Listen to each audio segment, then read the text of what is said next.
अब्दुल सत्तार मुजाहिद साहब सदर रियासती मुस्लिम लीग से अपना खिताब समाअत फरमाएं।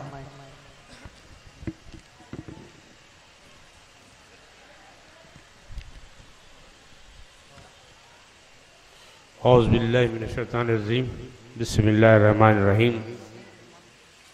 निगरान जलसा बरदरम साहिबजादा कारी सिद्दीक़ हुसैन साहब, मुअज़्ज़िज़ मेहमान हज़रात, मुबल्लिगीन, बुज़ुर्गों, नौजवान साथियों, पसे पर्दा सुनने वाली मेरी माँ और बहनों, कारी सिद्दीक़ हुसैन साहब की हमेशा से ये ख्वाहिश कोशिश थी कि इस बैनुल मज़ाहिब कॉन्फ्रेंस में शिरकत करें और मुखातिबत की सआदत हासिल करें। कई दफ़ा वादा भी किया गया था, लेकिन आने का इत्तेफाक नहीं हुआ। आज मुझे मसरत हो रही है इस स्टेज से मुखातिब करते हुए कि मेरे उस्ताद मोहतरम मरहूम मौलाना हज़रत सैयद गौस खामोशी साहब अक्सर व बेशतर इस कॉन्फ्रेंस के जलसे को मुखातिब करने आते थे, तो लोग उनसे सवालात किया करते थे कि भाई आप वहाँ क्यों जाते हैं, तो बहुत ही अच्छे अंदाज में उसका जवाब देते थे। तो उनका मसलक इख्तलाफात को बढ़ावा देना नहीं था, बल्कि तमाम मसलक और मुख्तलिफ मकातिब फ़िक्र के लोगों को वो एक मुसलमान जानते थे। उनका ये ईखान था कि जो शख्स भी ला इलाहा इल्लल्लाह मुहम्मद रसूलुल्लाह कलमा का इकरार कर ले वो मुसलमान है, और हमें इस बात का हक़ नहीं पहुँचता कि उसे फतवे सादर करे कुफ्र और शिर्क के। लिहाजा गौस खामोशी साहब हैदराबाद की फ़िज़ा में एक ऐसी मुनफरद शख्सियत थी, अल्लाह उनको जवार रहमत में जगह अता फरमाए। बिल्कुल गैर नज़ाई शख्सियत थी। वो अक्सर व बेशतर खानखा के प्रोग्रामों में शिरकत करते थे। आज मुझे उनके उस मकाम और उस शख्सियत की शागिर्दी का शर्फ हासिल है, और इस बात का शर्फ हासिल हो रहा है कि मैं इस स्टेज से आप हज़रात को मुखातिब हूँ। ये बैन मज़ाहिब कॉन्फ्रेंस उर्स शरीफ के मौके पर रखने का मकसद मैं जहाँ तक समझता हूँ कि आज उसकी हिंदुस्तान में शिद्दत से ज़रूरत है।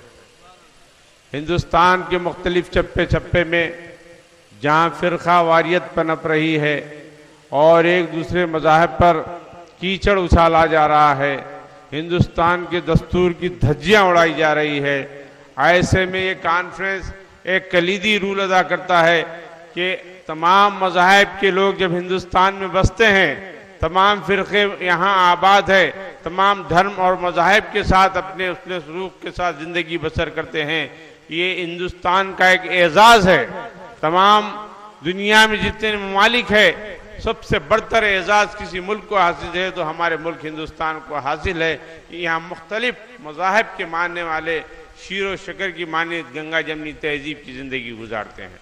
लेकिन चंद फ़िरक़ा परस्त ज़हनियत के लोग जो इस मुल्क का खिलवाड़ करना चाहते हैं और मज़ाहिब के नाम पर एक फ़िरक़े से दूसरे फ़िरक़े को मुठभेड़ कराना चाहते हैं और हिंदुस्तान की इस पुरअमन फ़िज़ा को ख़राब करना चाहते हैं, ऐसे में ये अमन आलम की जो कॉन्फ्रेंस रखी गई है, काबिल मुबारकबाद है ये मुंतज़मीन और यहाँ का इंतज़ामिया, क्योंकि हिंदुस्तान में इसकी अशद ज़रूरत है। और उन्होंने ये साबित कर दिखाया, यहाँ मुख्तलिफ मज़ाहिब के मानने वालों को मुसलसल 3 रोज़ से यहाँ मदऊ किया जा रहा है, और हर आदमी अपने मसलक अपने मज़हब के मुताबिक पैगाम अमन को पेश करने की कोशिश कर रहे हैं। लेकिन सबसे बड़ा अमन का जो पैगाम पेश करने वाला मज़हब है वो मज़हब इस्लाम है, और आक़ाए नामदार सरकार आलम सल्लल्लाहु अलैहि वसल्लम की ज़ात अक़दस गिरामी वो तमाम आलमीन के लिए रहमत है और अमन के पैगंबर कहा गया है उनको। ये तमाम में अमन, और ये तमाम मज़ाहिब और मसालिक के लोग इस बात से वाकिफ़ है और इस बात का इकरार करते हैं कि रसूलुल्लाह सल्लल्लाहु अलैहि वसल्लम की ज़िंदगी सारे आलमीन के लिए एक अमन और रहमत बनाकर भेजी गई है। जैसा कि कुरान में इरशाद फरमाया गया है, वमा अर्सलनाका इल्ला रहमतुल आलमीन, हमने तुम्हें सारे आलम के लिए रहमत बना के भेजा गया। एक आलम के लिए नहीं, तमाम आलमीन के लिए अल्लाह के नबी सल्लल्लाहु अलैहि वसल्लम को रसूल रहमत बना कर भेजा गया है। आपने हमेशा रहमत का दरवाज़ा खुला रखा है। आपने अगियार को, दुश्मनान इस्लाम को भी पनाह दी और रहमत के पर्दे उन पर भी डाले। वो लोग जो कल तक आपकी ज़िंदगी के मुखालिफ थे, जो लोग कल तक आपको कत्ल करने का मंसूबा रखते थे, लेकिन उन्होंने बिला आखिर इस्लाम कबूल किया और उस अलम के पैगंबर और रहमतुल आलमीन के हाथ पे दस्तबैत पे लब्बैक कहा और ला इलाहा इल्लल्लाह मोहम्मद रसूलुल्लाह का कलमा पढ़ा। आज हम उस अमन के पैगंबर रसूल अकरम सल्लल्लाहु अलैहि वसल्लम के एक अदना गुलाम की हैसियत से सारे आलम में हम अमन के पैगाम को नाफिज करना ये हमारा फरीज़ा बनता है।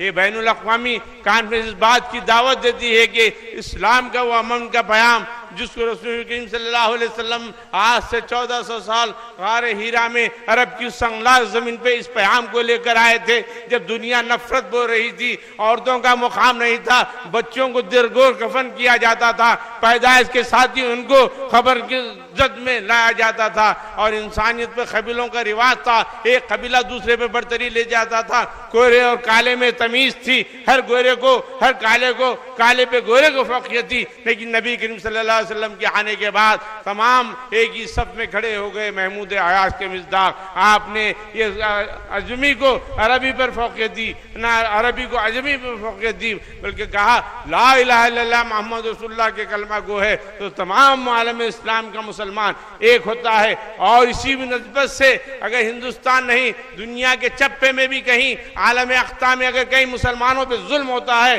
तो हमारा दिल, हमारा सीना, हमारे में तकलीफ होती है, क्योंकि कलमा को ला इलाहा इल्लल्लाह मुसलमान के ऊपर जुल्म किया जा रहा है। ये हमारा वतीरा है, ये कलमे की निस्बत है हमारी, रसूल करीम सल्लल्लाहु अलैहि वसल्लम की दी हुई दावत और तबलीग का नतीजा है कि आज इतने लोग यहाँ जमा हुए हैं। और हम इस बात का, इस पैगाम को आम करना चाहते हैं कि दीन इस्लाम तशद्दुद का मजहब नहीं है। आज उसकी आड़ में मुख्तलिफ ममालिक में लोग दहशत गर्दी और तशद्दुद बर्पा कर रहे हैं, जो इस्लाम की नेक नामी को और उसकी छवि को बिगाड़ने की कोशिश की जा रही है। मैं समझता हूँ ये सेवनी और कोई और साजिश हो सकती है जिसके जरिए इस्लाम को एक दहशतगर्द मजहब पेश किया जा रहा है और हर दाढ़ी रखने वाले को एक दहशतगर्द तस्वीर किया जा रहा है। क्यों? इस तरह से फिरकावारियत चाहती है कि हिंदुस्तान में मुसलमान जो दाढ़ी रखता है, जो सोमत सलात का पाबंद है, जो मुतशर्रे है, उस पर दहशतगर्दी की नज़र से देखा जा रहा है। इसलिए देखा जा रहा है कि वो हकीकी तर्जुमान है इस्लाम का। लेकिन चंद ममालिक, चंद अफराद की वजह से इस्लाम के नाम को बदनाम किया जा रहा है, लेकिन इससे कुछ होने वाला नहीं। इस्लाम 1400 साल से आबाद है।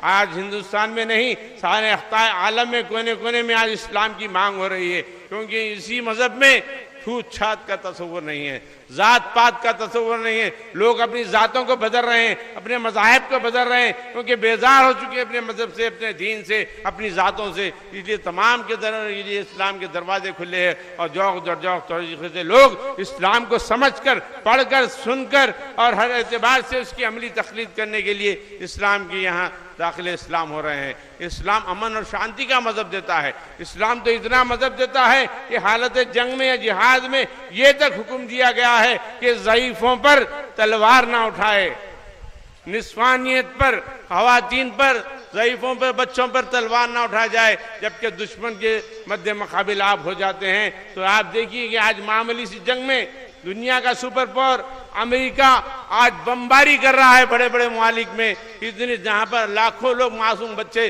शहीद हो रहे हैं। आज फलस्तीन का क्या आलम है, वहाँ पर क्या आलम है। छोटा छोटा 1 साल का दूध पीता हुआ बच्चा भी बम ब्लास्टिंग में हजारों लोग मारे जा रहे हैं। बताइए क्या ये लोग तरक्की याफ्ता लोग क्या अमन का पैगाम दे सकते हैं जो खुद दहशतगर्दी फैला रहे हैं? बैनुल अक़वामी कॉन्फ्रेंस में ये पैगाम को आम करना होगा कि रसूल करीम सल्लल्लाहु अलैहि वसल्लम की जिंदगी और इस्लाम का अमन का पैगाम ये है कि हालत जिहाद में भी थे हम, हालत जिहाद में भी थे तो ये हुक्म था कि ज़ईफों पे तलवार मत उठाओ, बच्चों का कत्लेआम मत करो, खवातीन पे हमले मत करो।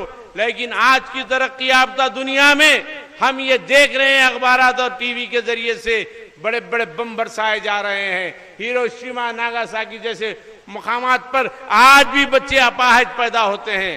ये तरक्की याफ्ता ममालिक की देन है, इन्होंने आइटम बम के जरिए से ऐसा शदीद हमला किया कि आज भी हिरोशिमा नागासाकी में पैदा होने वाली नस्ल अपाहज बनकर पैदा होती है, माजूर बनकर पैदा होती है, लंगड़े लुल्ले बनकर पैदा होती है। ये तरक्की याफ्ता साइंटिफिक दुनिया का पैगाम है, लेकिन मेरे आका सरकार दो आलम सल्लल्लाहु अलैहि वसल्लम का पैगाम, अमन का पैगाम देखिए, ये हालत जिहाद में भी है, तो आप उन पर रहम कीजिए। मद्दे मुकाबिल आ जाता है तो मुकाबला कीजिए। जब सब गुरेजा इन्हें तारीकी में हो जाते हैं रात में, तो हमले मत कीजिए। ये तमाम इंस्ट्रक्शन जिहाद की सूरत में दिए गए थे, लेकिन आज उस मज़हब को बदनाम करने की एक साजिश की जा रही है कि ये इस्लाम दहशतगर्दों का मज़हब है। ख़तई नहीं, इस्लाम अमन का मज़हब है। आज हिंदुस्तान के गहवारे में माह रजब के इस महीने में अभी हज़रत ख्वाजा अजमेरी का उर्स मना चुके हैं 2 रोज़ कबल। यही माह रजब में आपकी जब आमद हुई थी तो हिंदुस्तान का नक्शा कुछ और था। हजरत को हुक्म हुआ हिंदुस्तान जाने का, हिंदुस्तान का नक्शा नहीं मालूम था, लेकिन ख्वाब में बशारे में नक्शा दिया जाता है तो आप अजमेर में आके क़याम करते हैं। ज़ईफ़ी की उम्र 100 के करीब आपकी उम्र पहुँचती है, आप उसी उम्र में 2-3 लाख लोग दाखिल इस्लाम होते हैं। ना यहाँ लैंग्वेज से ना यहाँ की ज़बान से उनको वक़्फ़ियत थी, लेकिन अमन का पैगाम उनके साथ था, इस्लाम का पैगाम उनके साथ था। उनके साथ कोई मिसाइल नहीं थे, कोई बम नहीं थी, कोई रॉकेट नहीं थी, कोई हथियार नहीं थे, कोई पिस्तौल नहीं था, कोई AK-47 नहीं था, कोई तलवार नहीं थी, लेकिन ला इलाहा इल्लल्लाह मोहम्मद रसूलुल्लाह का कलमा उनके दिल में था और इश्क़ रसूल मोहब्बत थी। ये पैगाम था कि बंदगाने खुदा जो हिंदुस्तान में जिंदा है, खवातीन की शक्ल में, मर्द की शक्ल में, ला इलाहा इल्लल्लाह का पैगाम मैं आम करता चलूँ, हिंदुस्तान के उन बंदों को हक से रोशनाई कराऊं और अल्लाह के हुजूर में अमन की दावत दूं। इस पे अल्लाह के लाखों बंदों ने लब्बैक कहा, लाखों की तादाद में लोग इस्लाम में दौग आने लगे। उन्हीं बुजुर्गानी की तुफैल और इसी सिलसिले की कड़ी है। तमाम औलिया अल्लाह वही मिशन को जारी रखे हुए हिंदुस्तान में।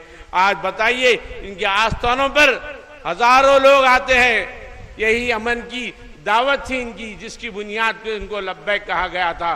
कोई बुजुर्गान दीन ने कहीं जंग नहीं की। तारीख बताइए, कभी इन्होंने तलवार नहीं उठाई, सिर्फ कशकोल उनके हाथ में था। 2 वक्त के सूखे रोटी के टुकड़े तक मैसर नहीं होते थे। 3-3 दिन तक फाका कशी की जाती थी, लेकिन ला इलाहा इल्लल्लाह मोहम्मद रसूलुल्लाह के कलमे से इनकार नहीं किया जाता था। हुजूर की इश्क में, मोहब्बत में दीन इस्लाम की तबलीग करते निकल जाते थे। कोसों मील तक पैरों पे छाले आ जाते थे, लेकिन उसके बावजूद भी आपने हक और सदाकत के इस पैगाम को नहीं छोड़ा और इस कुफरिस्तान में या हिंदुस्तान कहा जाता है, अमन के पैगाम को जिंदा किया। ला इलाहा इल्लल्लाह मोहम्मद रसूलुल्लाह के मतवाले आज 25-30 करोड़ की तादाद में सरजमीन हिंद में जिंदा है। तो यही बुजुर्गान दीन की तो फैल का नतीजा है। ये चंद वर्षों से कुछ जमातें, कुछ ऑर्गेनाइजेशन काम कर रही है। बड़ी मुश्किल से इनकी उम्र 50 से 100 साल के दरमियान है, लेकिन ये 800 साल 1000 साल के बुजुर्गों का किस्सा सुना रहा हूँ। मैं भी सिलसिले चिश्तिया का एक मामूली सा खादिम हूँ, उसी से मेरी निस्बत है, मेरी बुजुर्गान की, मेरे आबा अजदाद की। लेकिन इन्हीं के तुफैल से, यही बुजुर्गान तुफैल ने हिंदुस्तान में दीन का जो डंका बजाया है, जिसकी वजह से आज खानखाएं आज और खुला इस तरीके के जो मूवमेंट चलाए जा रहे हैं। उस जमाने में कोई कम्युनिकेशन नहीं था, आज इंटरनेट है गया, आज मोबाइल फ़ोन हो गए, आज माइक्रोफोन हो चुके हैं बात करने के लिए। लेकिन उन्होंने बंदगाने खुदा तक इस्लाम की वो तालीम को हक और ईमान के साथ, सदाकत के साथ पहुँचाई। और उनके ज़माने में जितने लोगों ने इस्लाम कबूल किया था, कहीं शर फसाद नहीं हुआ। बादशाहों के बादशाह, बल्कि वहाँ के महाराजाओं तक भी उन्होंने अपने आप को दीन इस्लाम में दाखिल किया। ये बुजुर्गान तुफैल थी, अमन का पैगाम था। इस्लाम अमन और सलामती का मज़हब है। इस्लाम जो है तो तशद्दुद और इस तरह की कोई दहशतगर्द फैलाने वाला मज़हब नहीं है। इसके ताल्लुक़ से जो बदगुमानियाँ पैदा की जा रही आए दिन मीडिया के ज़रिए, अखबारात के ज़रिए, ताकि इस्लाम की छवि को मुतासिर करे, मुसलमानों को मुतासिर करके मुसलमानों को सारी दुनिया में मुजरिम बना के ठहराने की कोशिश की जा रही है। मेरे भाई, इस्लाम के जितना अमन और शांति का मज़हब कोई नहीं। अमन आलम का पैगाम मज़हब इस्लामी दे सकता है, मज़हब इस्लाम के मुबल्लिगीन नहीं दे सकते हैं। इनकी ज़िंदगी को देखे, मैं कई मुबल्लिगीन से मेरा राब्ता होता है, क्योंकि मैं हकीमपेट में रहता हूँ। तो मैं कई मेरे दोस्त अहबाब भी हैं इनमें से, मैं उनसे गुफ्तगू भी करता हूँ, क्योंकि सादी सीधी ज़िंदगी को देखने का मेरे को करीब से मौका मिलता है, तो मुझे तर्ज भी आता है, सोच भी हो जाती है कि उनका गुजारा कैसे चलता है। लेकिन ये अल्लाह वाले राह अल्लाह में अपने उसकी परवाह किए बगैर निकल जाते हैं, ये वो राह अल्लाह में निकल जाते हैं। यानी जिस तरह से आपने बेखदर कूद पड़ा आतिश नमरूद में, इस तरह से कूद जाते हैं। इनके मुबल्लिग बनकर खरिया खरिया जाना कोई मामूली बात नहीं है आज की गिरानी के दौर में, महंगाई के दौर में। लेकिन एक जज्बा है, दीन इस्लाम के पैगाम को पहुंचाने का जज्बा है। मठों में जाके, कुंभ के मेलों में जाकर तबलीग इस्लाम को फैलाने का एक जरिया है। हम उनको सलाम करते हैं। अगर हम वो काम नहीं करते हैं जो लोग काम करते हैं, हम उनके उन अज़ाइम को सलाम करते हैं कि उन्होंने इस्लाम के पैगाम को एक मकाम तक पहुंचाने की जुर्रत और हम कोशिश कर रहे हैं।